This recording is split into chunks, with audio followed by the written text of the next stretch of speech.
Hüseynov Fuad Əsgəroğlu, Hüseynov Fatihin atasıyam.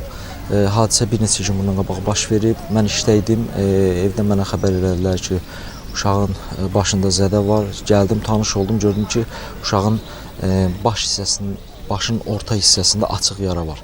Və müəlliməsi ilə əlaqə saxladıq. Müəlliməsi dedi ki, başqa bir uşaq karandaşla ona vurub, amma karandaş izi deyildi. Getdik, ailəmizlə birlikdə getdik, kursdan əvvəlcə kamera görüntülərini tələb elədik. Onlar kamera görüntüsü verməyə çəkindilər.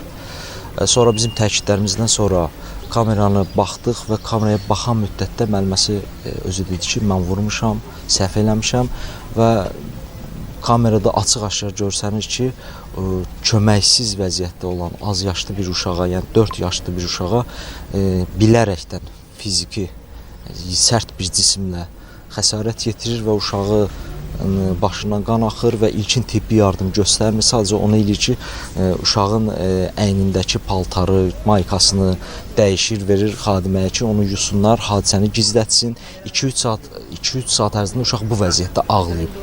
Və sonradan bizə də yalan məlumat verir ki, uşağı başqa bir uşaq karandaşla vurub. Uşağı dərhal çatdırdıq poliklinikaya. Axşam saat 11-12 radələrində uşaq özünü yaxşı hiss eləmədi və biz apardıq Lənkəran rayon mərkəzi xəstəxanasına. Oradan Lənkəran şəhər polis şöbəsinə məlumat verildi. Mən dəvət olundum ora, izahatımı yazdım, şikayətçi olduğumu bildirdim. Həm kurs rəhbərliyinə, həm hadisəni törədən müəllimədən və onun yanındakı köməkçi müəlliməsinə. Arzu xanımdır, müəllimə, yəni hadisəni törədən müəllimə və onun yanındakı köməkçi qadın da var, Lalə xanım. Kamerada görsənir ki, o da heç bir kömək eləyəm. Yəni onlar üçün artıq adi hala çevrilib və mən hüquqi qiymət verilməsini istəyirəm. İndi hal-hazırda Lənkəran şəhər icra hakimiyyəti tərəfindən xüsusi komissiya yaradılıb. Bu işə baxılacaq və Lənkəran şəhər prokurorluğuna göndərilib.